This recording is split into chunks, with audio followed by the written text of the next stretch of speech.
Hello everyone. In this video, we will be discussing the other types of depreciation charges. That is, service output method we will be discussing. In this method, the life of the machine is expressed in terms of number of units that a machine is expected to produce over the estimated life. Already we had discussions on other types of the depreciation methods. This service output method is quite different from the previous method what we discussed, because here we will be expressing only the number of units of the machine what is expected, not the overall profit or the losses. So such kind of things we are not going to discuss here. So here, let us first assume the all this information, then it will be easy for us to continue. So first, capital P is nothing but the first cost of the asset, then capital F, salvage value of the asset, capital X, maximum capacity of service of the asset during its lifetime, then small x, quantity of service rendered in a period. So the depreciation per unit of service, which is equal to P minus F divided by X, and the depreciation for a small x unit of the service period, which is equal to P minus F divided by capital X into small x. So by using this relationship, we will see how to solve a problem.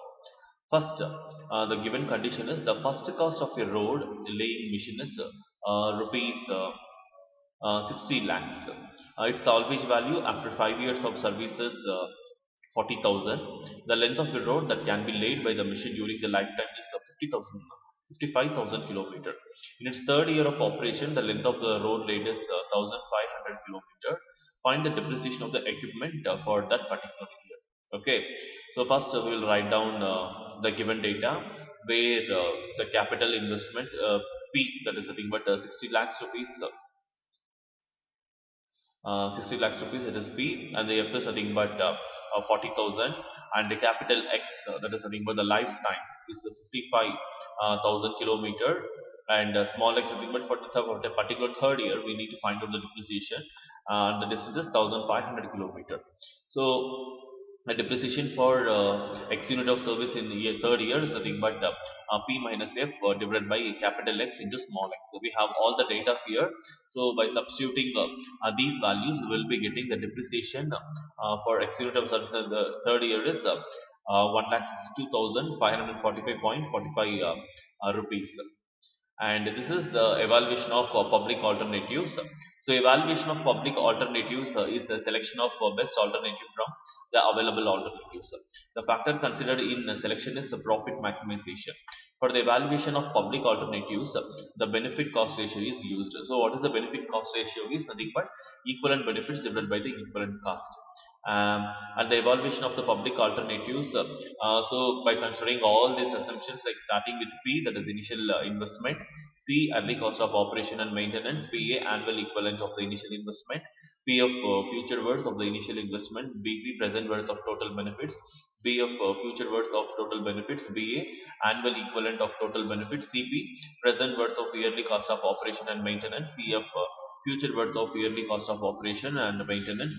So and the BC ratio is equal to BP divided by P plus CP, where CP is nothing but the present worth of yearly cost of operation and maintenance, and again it is equal to BF divided by PF plus CF, where future worth of yearly cost of operation and maintenance is mentioned in the denominator, and which is quite which is again equivalent to BA divided by PA plus C.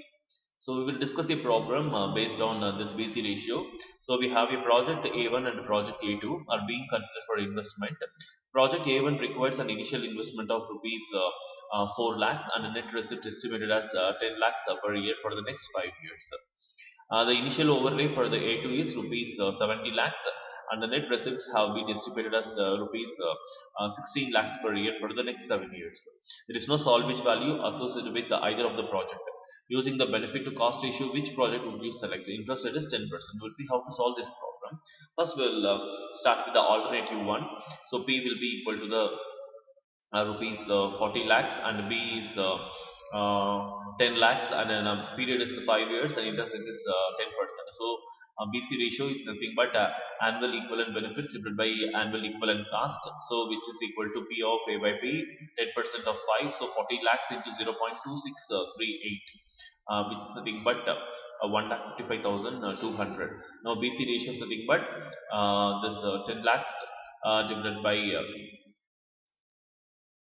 10,55,200, which is nothing but 0.9476. And moving to the alternative 2, where the P is 70 lakhs and B is 15 lakhs, and N is 7 years, that is, and the interest is 10 percentage.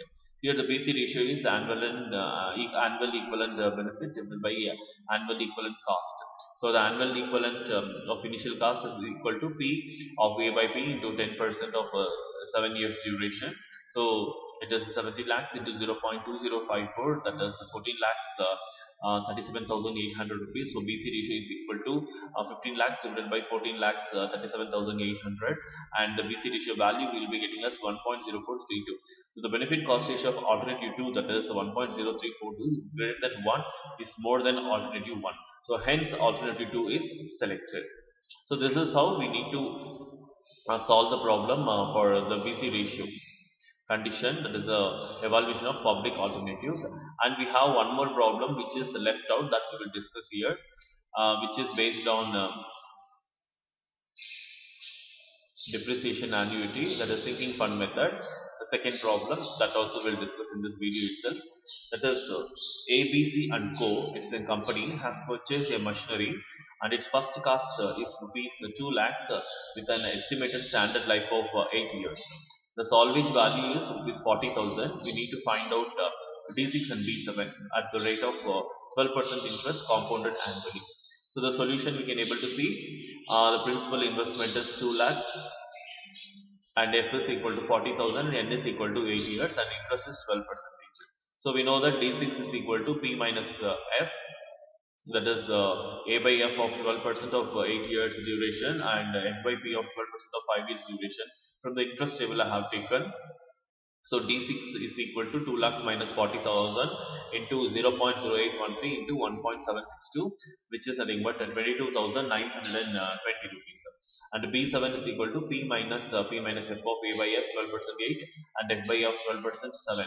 So B7 is equal to 2 lakhs minus 40,000 into 0.0813 into 10.089, which is nothing but 68,762.29 rupees. And already we had a discussion of this sinking fund method in the previous video. So even go through that also, so that it will be easy for you to understand.